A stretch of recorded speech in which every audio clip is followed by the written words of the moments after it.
2020년도의 마지막 안식일입니다. 참 시간 빠르죠? 코로나19로 모두에게 정말로 어렵고 힘든 한 해였습니다. 처음으로 경험해보는 세상을 우리는 살아가고 있습니다. 그 가운데 우리를 안전하게 지켜주시고 인도해 주신 참 좋으신 우리 하나님께 진심으로 감사를 드립니다. 우리 성도 여러분 모두 정말로 수고 많으셨습니다. 잘 견디고 이겨내셨습니다. 어려운 가운데 가정을 돌보시고 또한 사업을 돌보시고 또한 교회를 위하여 헌신해 주신 모든 성도님들께 진심으로 감사를 드립니다. 여전히 끝이 보이지 않는 것처럼 보이지만 지금까지 인도하신 에베네셀 하나님을 믿으며 또한 우리와 늘 함께 하시는 그 임마누엘의 하나님을 의지하며 건강과 믿음을 잘 지키시기를 간절히 소망합니다. 우리 옆사람과 사랑과 소망을 담아서 오늘도 인사하고 시작하겠습니다. 우리 방송으로 참여하는 성도님들도 우리 옆사람들과 인사 같이 하시면 좋겠습니다. 하늘까지 함께 갑시다. 서로 인사하고 시작하도록 하겠습니다.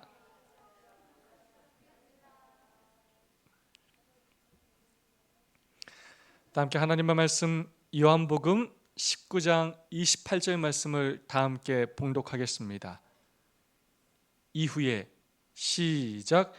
이후에 예수께서 모든 일이 이미 이룬 줄 아시고 성경으로 응하게 하려 하사 가라사대 내가 목마르다 하시니. 내가 목마르다. 이 말씀은 예수님께서 십자가상에서 5번째로 하신 말씀입니다.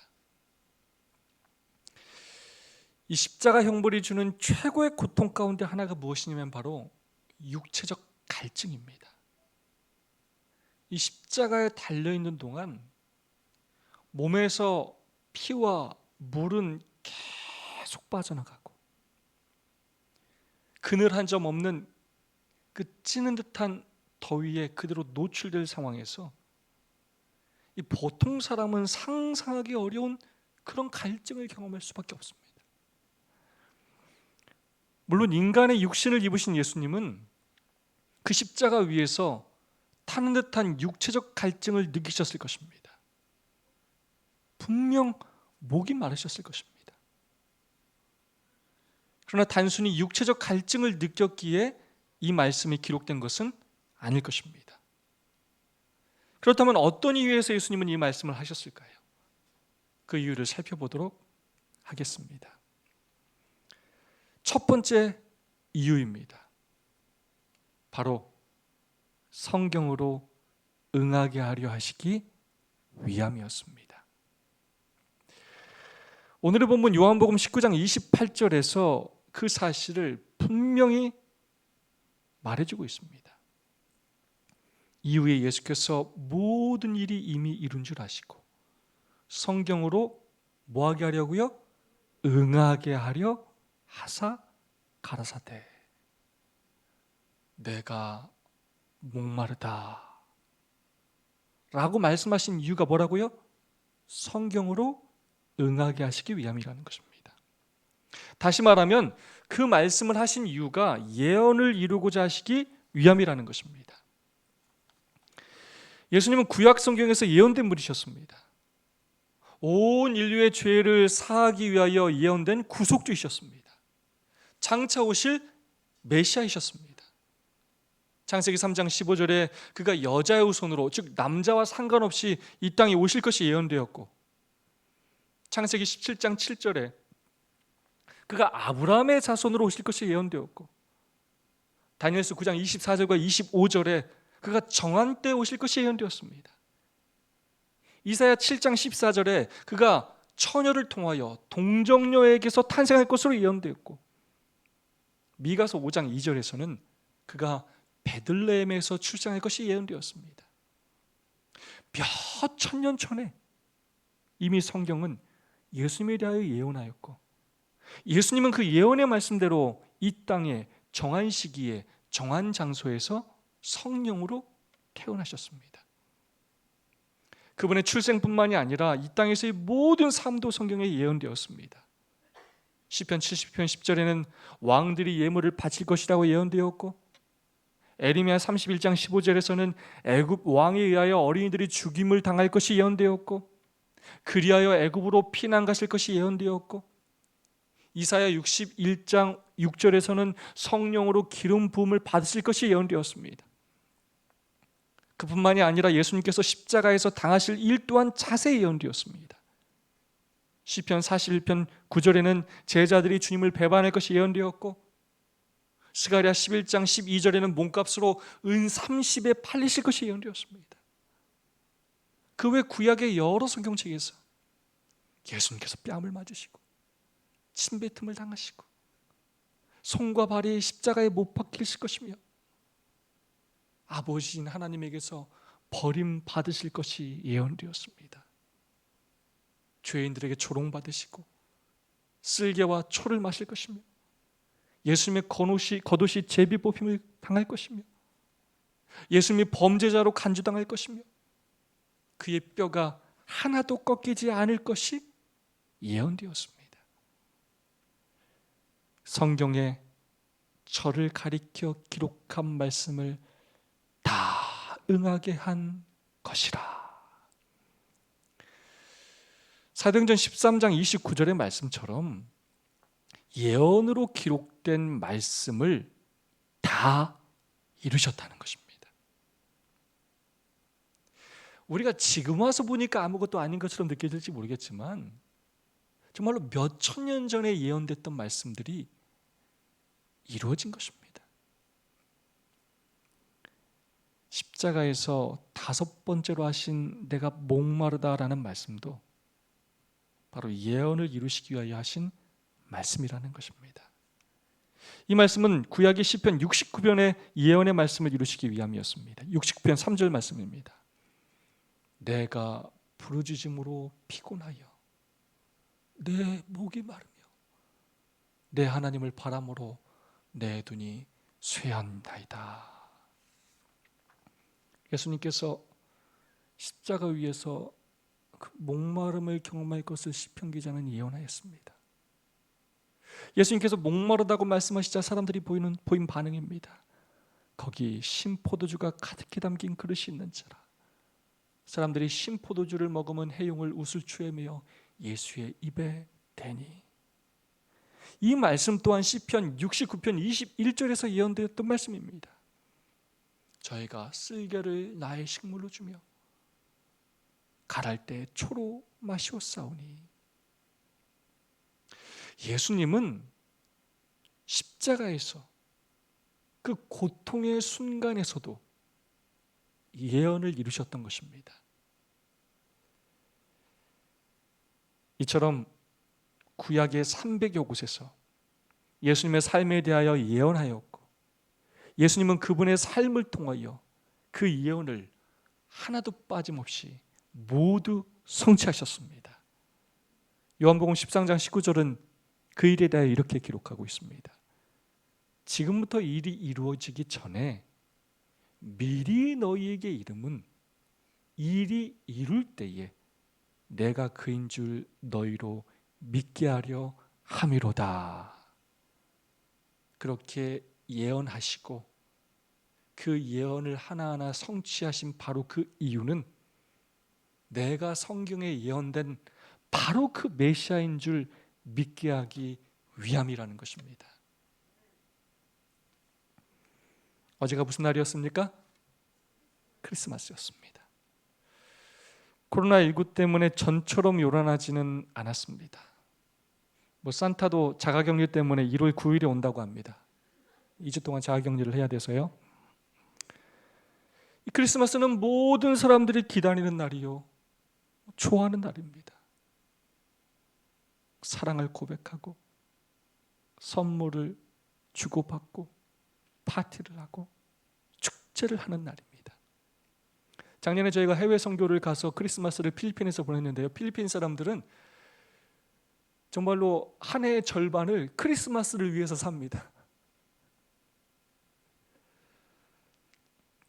그런데 종교가 있건 없건 많은 사람들이 크리스마스는 좋아하는데 그 크리스마스의 주인공인 예수님은 좋아하지 않습니다.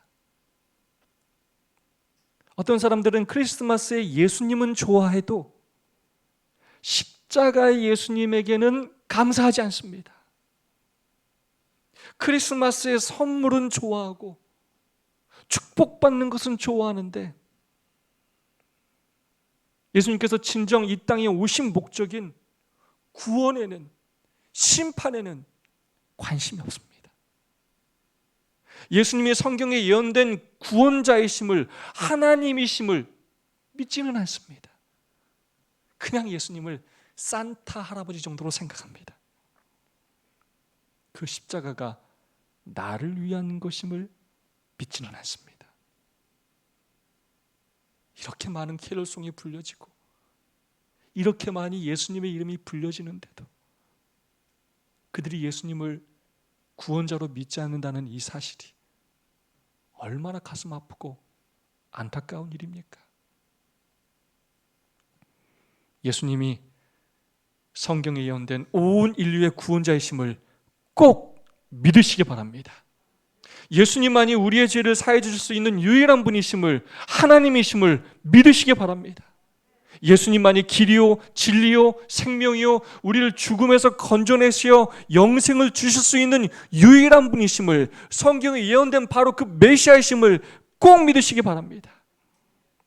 예수님만이 두려움과 근심 가운데 살 수밖에 없는 우리에게 참된 기쁨과 행복과 평안과 만족을 주실 수 있는 유일한 분이심을 꼭 믿으시기 바랍니다.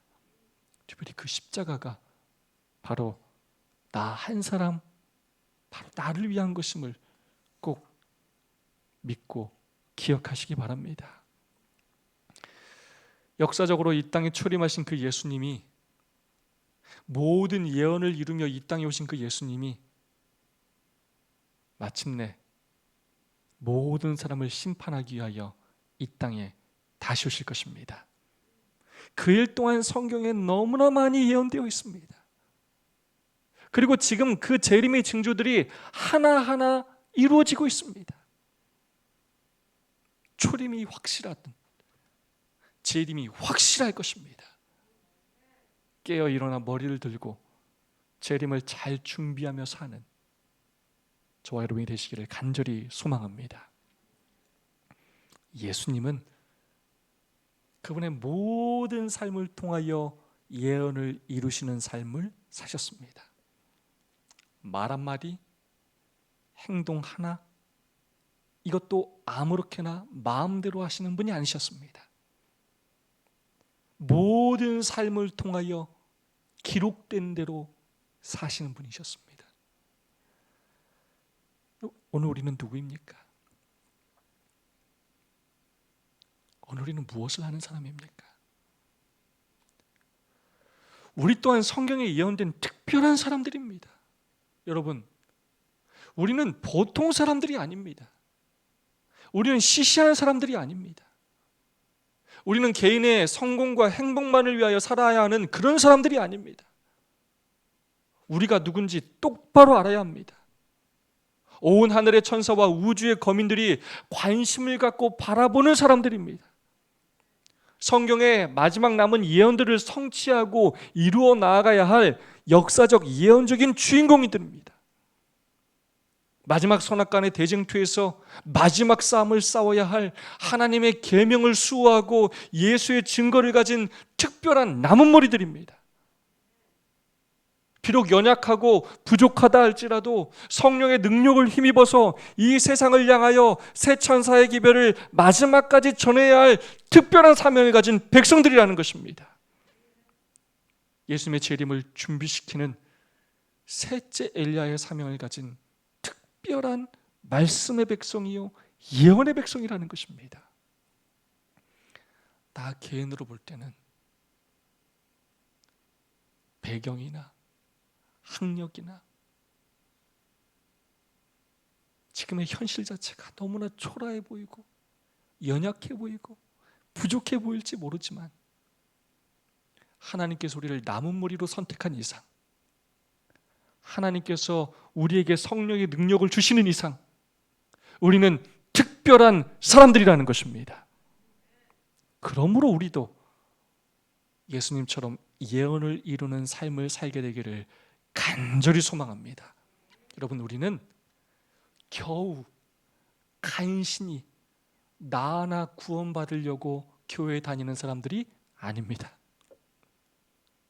우리는 특별한 사명을 감당하기 위하여 부르심을 받은 사람들입니다. 나의 삶을 통하여 이 마지막 시대 성경의 예언들이 성취되기를 간절히 소망합니다.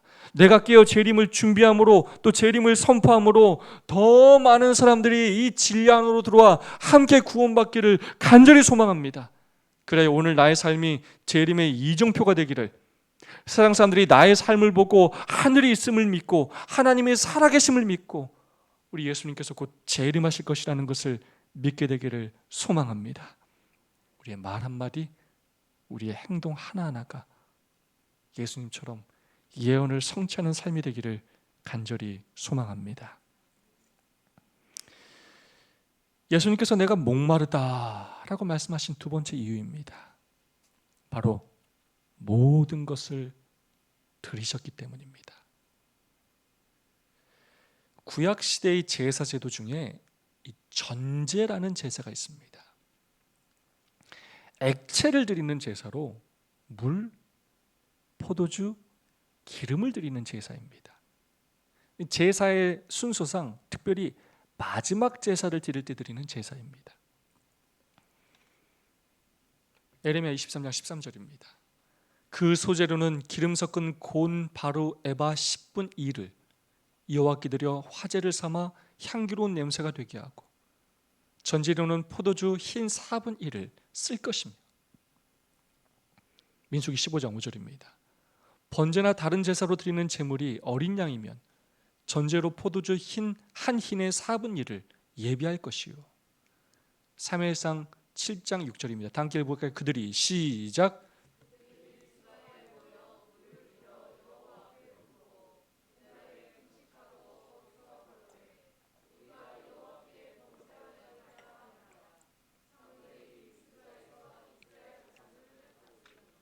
아멘. 예수님은 네 번째 말씀에서 나의 하나님, 나의 하나님, 어찌하여 나를 버리시니까? 라고 말씀하시면서 자기 스스로를 속죄제물로 드리셨습니다. 그리고 다섯 번째 말씀에서 전제로 자신을 드리고 계십니다. 십자가에서 자신의 온 몸에 물과 피와 진액을 드리심으로 온 인류의 전제가 되셨습니다. 그래 예수님의 몸에 남은 것은 정말로 아무것도 없었습니다. 속죄제물이신 그분이 몸이 찢기고 하나님의 임재로 불살라졌을 뿐만 아니라 그리고 물과 피와 진액까지도 온전히 제물로 드리심으로 아무것도 남은 것 없이 우리를 위하여 모든 것을 희생하셨습니다. 그래야 예수님은 목마르셨습니다.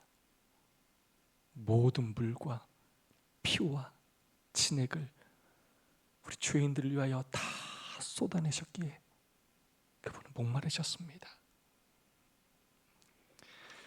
사도 바울도 예수님을 본받아서 자신을 전제로 바쳤습니다. 빌립보서 2장 17절 말씀입니다.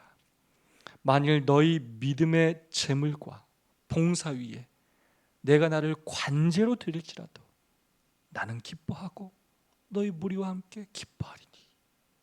여기서 이 관제라는 말은 전제라는 말과 동일한 단어입니다. 내가 내 자신을 관제로 드려도 내 피와 물과 땀 모든 것을 다 바쳐도 나는 너무나 기쁘다라고 말하고 있는 것입니다. 디모데 후서 4장 6절의 말씀입니다. 관제와 같이 전제와 같이 벌써 내가 부음이 되고 나의 떠날 기약이 가까웠도다. 사도 바울은 자신이 로마에 가면 죽는다는 것을 너무나 잘 알고 있었습니다. 그러나 그는 그 복음을 전하는 일을 멈추지 않았습니다. 그래야 결국 AD 67년 여름 낮 12시경에 로마에서 목이 베어 순교당하고 말았습니다. 바울은 자신을 관제로, 전제로 하나님께 드렸습니다. 자신의 물과 피와 진액까지도 다 하나님께 드렸습니다. 모든 시간, 모든 열정, 모든 인생을 주님을 위하여 살았고, 죽음까지도 편안하게 살다 죽게 해주세요 라고 기도한 것이 아니라 순교자로서 자신의 삶을 드렸습니다. 예수님을 본받아 남은 것 하나 없이 다 드렸습니다. 사랑하는 인천 세천사 하늘가족 여러분이시여, 오늘 우리도 예수님처럼, 바울처럼 우리의 삶을 전제로 드리게 되기를 간절히 바랍니다. 우리의 땀과 피와 진액의 한 방울까지도 이 세상이 아니라 하나님께 아낌없이 드리게 되기를 바랍니다. 우리의 시간, 우리의 재물, 우리의 애정을 아낌없이 주님과 주님의 사업을 위하여 헌신하게 되기를 바랍니다. 많은 그리스도인들이 신앙생활을 하지만 때로 예수님을 개인적으로 만나지 못하는, 신앙의 기쁨을 경험하지 못하고 형식적으로 변화되고 뒤로 물러가는 이유가 무엇일까 가만히 생각해 보게 됩니다. 그중 가장 큰 이유는 바로 이 자아가 죽지 않기 때문입니다. 내가 사랑하는 것들을 포기하지 않기 때문입니다. 다르게 표현하자면 하나님께 안 드리는 것은 아닌데 드리기는 하는데 온전히 내 자신을 다 드리지는 않기 때문입니다. 드리기는 하는데, 마음도 바치기는 하는데 전제로 드리지는 않는다는 것입니다. 그럼 어떻게 드리냐? 적당히 드린다는 것입니다. 두렙돈을 드린 과부가 칭찬을 받은 이유는 그 돈의 액수에 있지 않았습니다. 전부를 드렸기 때문입니다. 예수님은 그의 마음을 보셨습니다. 진심으로 자신의 미래를 하나님께 맡겼기 때문입니다. 그러나 때로 우리는 우리의 삶을 온전히 하나님께 맡기지 않습니다. 내가 준비하려 하고, 내가 계획하려 하고, 내가 소유하려 합니다. 그래서 조금만, 남는 것만, 여유 있는 것만, 남들과 비교해서 그냥 뒤처지지 않을 정도만, 내가 양보할 수 있을 정도만 하나님께 드리려 합니다. 전부를 드리기에는 너무 아깝기도 하고 무엇보다 너무나 두렵기 때문입니다. 이걸 다 드리고 내가 어떻게 살아? 우리도 예수님처럼, 바울처럼 주님을 너무나 사랑해서, 주님을 너무나 확실히 믿어서 주님께서 내 삶과 내 생명을 책임져 주신다는 그 확신으로 전부를 드리는 경험을 해야 합니다. 하나님께 올인하는 경험을 해봐야 합니다. 자아가 죽는 경험. 그래야 예수님 안에서 다시 부활하는 그 경험을 해봐야 합니다. 정말 온 마음과 정성을 다하여 진심과 전심으로 하나님을 믿는 경험, 체험하는 경험을 해봐야 합니다. 예수님께서는 자신의 전부를 우리를 위하여 드리셨습니다. 우리도 우리의 모든 것을 거룩한 산제물로 드리는 저와 여러분이 되시기를 간절히 소망합니다. 예수님께서 목마르시다고 말씀하신 마지막 세 번째 이유입니다. 바로 우리가 당해야 할 갈증을 대신 당하셨기 때문입니다. 아주 유명한 성경절이죠. 이사야 53장 4절은 이렇게 말씀하고 있습니다. 다 함께 한번 읽어보겠습니다. 그는 실로 시작.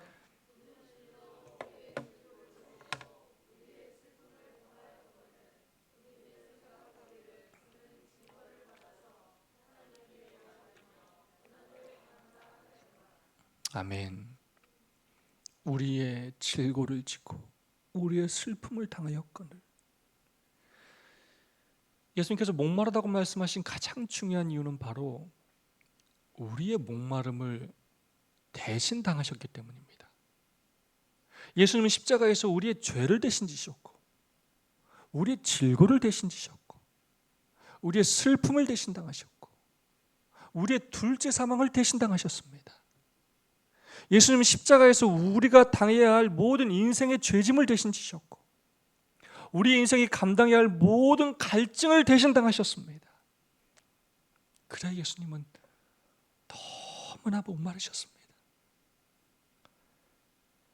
여러분, 민하우젠 증후군이라고 혹시 들어보셨습니까? 처음 들어보시죠? 이 사랑받고 싶은 욕구가 강한 사람들이 하는 행동으로 이 타인의 사랑과 관심, 동정심을 유발하기 위해서 자신의 상황을 과장하고 부풀려서 이야기하는 그런 증후군이라고 합니다. 그래서 신체 이상이 없지만 나 아프다 라고 호소하기도 하고요. 실제로 일어나지 않은 일을 허위로 진술하기도 한다고 합니다. 그럼 왜 그런다고요? 관심받고 사랑받고 싶어서. 그렇게 말 안 하면 나한테 관심을 안 가져줄 것 같이 보이니까. 바로 사랑의 결핍을 느낄 때, 자라면서부터 부모로부터 가족들로부터 충분한 사랑을 받지 못했을 때, 사랑에 목마를 때 일어나는 현상입니다. 청소년들에게 현재 자신의 삶에 만족하는가를 물었더니 70%가 만족하지 않는다고 답변했습니다. 그 이유가 무엇인가 봤더니 성적 때문에, 성적 스트레스, 친구 관계, 외모 컴플렉스 때문에 그렇다는 것입니다. 성적이 너무 좋아서요, 친구가 너무 많아서요, 외모가 너무 좋아서요가 아니에요. 부족하다고 느끼기 때문에 만족하지 못하는 것입니다. 문제가 있다고 느끼기에 만족하지 못하는 것입니다. 사실 사람의 문제의 대부분은 이 결핍에서 시작이 됩니다. 그래서 그로 인한 갈증으로 시작됩니다. 무엇인가 부족하다고 느끼면 그것을 채우기 위해 노력하게 되고, 다 채웠다고 생각했는데도 시간이 지나면 또 부족하다고 느껴지게 되고, 그것이 반복되면서 그것에 집착하게 되는 것입니다. 모든 인간은 누구나 다 채워지지 않는 갈증들을 가지고 살고 있습니다. 자신의 삶의 배경과 환경에 따라 서로 다른 결핍들을 느끼며 살고 있습니다. 어떤 사람은 어렸을 때 정말로 가난한 환경이었기 때문에 정말로 실컷 돈 좀 벌고 써봤으면 좋겠다 하는 돈에 대한 갈증으로, 어떤 사람은 늘 무시받고 천대받으며 살았기 때문에 명예에 대한 갈증으로, 어떤 사람은 못 배운 한이 맺혀서 지식에 대한 갈증으로, 어떤 사람은 쾌락에 대한 갈증으로, 어떤 사람은 아내에게, 자식들에게, 또 이웃들에게 인정받고 싶어서 애정에 대한, 인정에 대한 갈증으로, 그리고 어떤 사람들은 사랑과 행복에 대한 갈증으로 살아가고 있습니다. 특히 생존 경쟁이 치열한 현대를 살아가는 사람들은 끊임없이 타인들과 자신의 현실적인 그 부귀를 비교하며 상대적인 목마름으로 씨름하고 있는 것이 사실입니다. 모든 인류가 에덴 동산에서 마귀의 깸에 빠져 죄에 빠져 하나님을 떠난 이래로 영혼의 갈증과 허기짐을 채워보려고 몸부림치는 삶을 살고 있다는 것입니다. 그래서 부단히도 열심히 앞만 보고 그것을 좀 채우기 위하여 잠도 자지 않으며 앞을 향해 달려가며 살고 있습니다. 그걸 좀 채워보면 이 목마름이 해결될 것처럼 생각하고 그렇게 노력하며 살고 있습니다. 그러나 이 세상적인 것들로 인생의 목마름을 해결해 보려고 노력하지만 세상적인 것들은 꽃이 피었다가 잠깐 피었다가 시들어버리는 것처럼 잠깐뿐이고 그것들로는 인생의 근본적인 갈증이 도저히 해결되지 않는 것입니다. 잠언 1장 8절은 이렇게 이야기하고 있습니다. 눈은 보아도 촉함이 없고 귀는 들어도 차지 아니하는도다. 처음에는 좀 괜찮아요. 처음엔 마음에 들어. 또 며칠 지나면 또 눈이 더 뭐예요? 눈이 또 높아지네. 사람의 욕심은 끝이 없습니다. 아무리 돈이 많아도, 아무리 높은 지위에 올라도, 아무리 많이 소유해도 잠시의 목마름은 해결할 수 있을지 모르지만 영원한 목마름을 해결할 수가 없습니다. 끝없는 욕망 속에, 끝없는 결핍 속에, 그래야 끝없는 목마름 속에 살 수밖에 없습니다. 마치 망망대해에서 표류하는 자들이 그렇게 주변에 많은 바닷물이 있어도 아무 소용없는 것과 마찬가지입니다. 갈증을 해소하기 위해 바닷물을 마신다면 오히려 그 갈증이 더 심해지고 중국에 가서는 목이 타서 죽게 되는 것입니다. 그것이 우리의 죄된 인생인 것입니다. 그것이 우리 인생의 한계인 것입니다. 그것이 우리 인생의 어리석음인 것입니다. 얼마나 채워야 만족할까요? 얼마나 채워야 그 욕심의 삶을 멈추게 될까요? 얼마나 채워야 하나님 앞에 감사하고 헌신하게 될까요? 예수님은 그런 우리의 형편을 아시고 오늘 우리에게 찾아와 말씀하십니다. 이 세상의 우물의 물을 먹는 자마다 다시 목마르려니와 내가 주는 물을 마시는 자는 영원히 목마르지 아니하리니 나의 주는 물은 그 속에서 영생하도록 솟아나는 샘물이 되리라. 아멘. 얘들아, 너희들 일상 사는 거 힘들지? 그렇게 열심히 채워보려고 잠도 자지 않으며 눈물을 흘리며 땀을 흘리며 살아가는데 그게 마음대로 되지 않지? 너희들 나를 믿는다고 그렇게 열심히 사는데 많이 지치고 힘들지? 목이 마르지? 너희들의 노력으로 그 갈증을 해소하려고 노력하지 말고 이 세상의 물이 아닌 내가 주는 물을 마셔봐라. 내가 주는 물을 마시면 영원히 목마르지 않을 것이다. 제발 내가 주는 물을 마셔라. 오늘 우리에게 간절히 요청하고 계십니다. 기독교의 성자요 신학자인 어거스틴이라고 하는 사람이 있습니다. 참회록을 쓴 아주 유명한 신학자입니다. 그는 18세에 사생아를 낳은 만큼 아주 타락한 생활을 했습니다. 자신의 그 인생의 좀 갈급함을 채워보기 위해서 온갖 걸 다 찾아다녔습니다. 예수님을 떠나 종교에 심취하기도 했습니다. 마니교라고 하는 종교를 그가 추구하기도 했습니다. 그러나 결국 그곳에서도 만족을 얻을 수가 없었습니다. 그래 그는 학문을 통하여 좀 만족을 좀 얻기를 원했어요. 그래서 수사하게 그는 자기를 던졌습니다. 열심히 공부하면 만족할 줄 알고 부지런히 찾아보았지만 학문에서도 그는 만족을 얻을 수가 없었습니다. 그래 그는 쾌락을 탐닉하였습니다.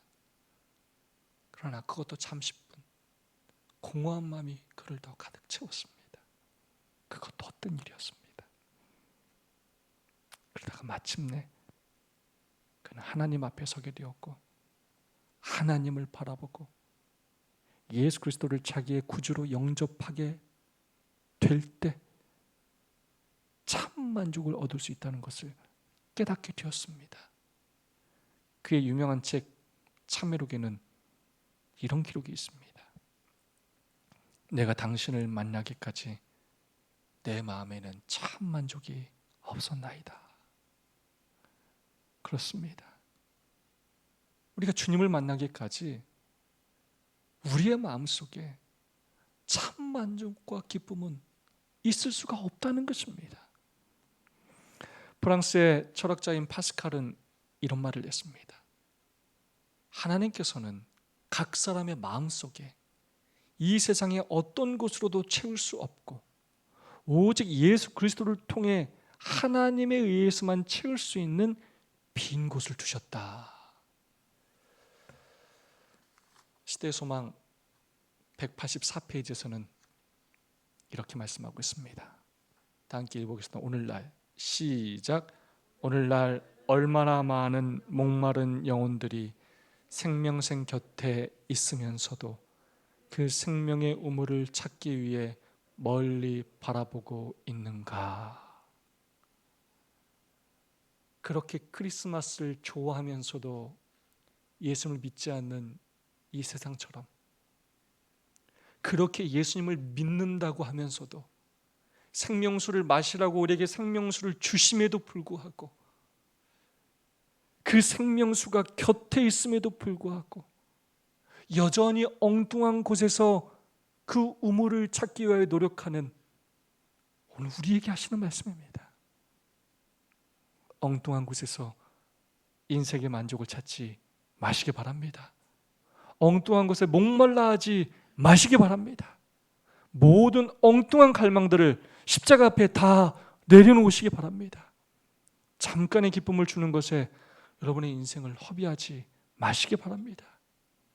예수님에게만 참된 행복이 있습니다. 예수님에게만 인생의 갈증을 해결할 수가 있습니다. 내가 목마르다. 그럼에도 불구하고 예수님은 갈증을 느끼셨습니다. 그럼 예수님의 그 갈증은 무슨 갈증이냐? 요한복음 4장의 사마리아 여인을 만나시는 그 예수님의 모습에서 우리는 답을 찾을 수 있습니다. 새벽부터 수십 리길을 걸어서 야곱의 우물가에 정오에 당도하셨습니다. 그리고 사마리아 여인에게 물을 달라고 요청하셨습니다. 여러분 가만히 생각해 보시기 바랍니다. 그때 진짜로 목마른 사람이 누구라고 생각하십니까? 사마리아 여인입니까? 예수님입니까? 사마리아 여인입니다. 예수님은 바로 그 인생의 갈증으로 힘들어하는 그녀에게 새로운 삶을 주기 위하여 그녀를 찾아가신 것입니다.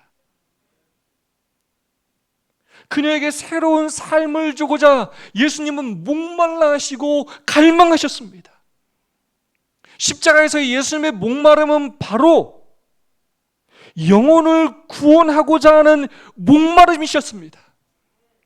자신이 십자가에서 그렇게 고통당하며 피를 흘림에도 불구하고, 물과 피와 진액을 다 흘림에도 불구하고 그것을 거절하고 죽어가는 불쌍한 죄인들을 향한, 그들을 구원하고자 하는 영혼을 향한 목마름이셨습니다. 오늘도 하늘 지성소에서 그 목마름으로 우리를 위하여 충부하고 계십니다. 올 한 해 우리는 무엇에 목말라며 살았습니까? 무엇으로 우리의 목마름과 배고픔을 채우며 살았습니까? 우리도 예수님처럼 영혼에 대한 목마름으로 가슴 아파하고 눈물을 흘리고 기도하며 그 영혼 구원에 대한 부담감과 사명감과 책임감 때문에 도저히 내 마음과 내 능력으로 할 수 없어서 성령의 능력을 의지하며 눈물과 피와 땀을 나의 인생의 십자가에서 흘릴 수 있기를 간절히 소망합니다. 내가 예수님께로부터 인생의 갈증을 해결할 뿐만 아니라 그리하여 그 생명수를 나눠주기 위한 간절한 목마름으로 사는 저와 여러분이 되기를 진심으로 간절히 바라면서 오늘 말씀을 마치겠습니다.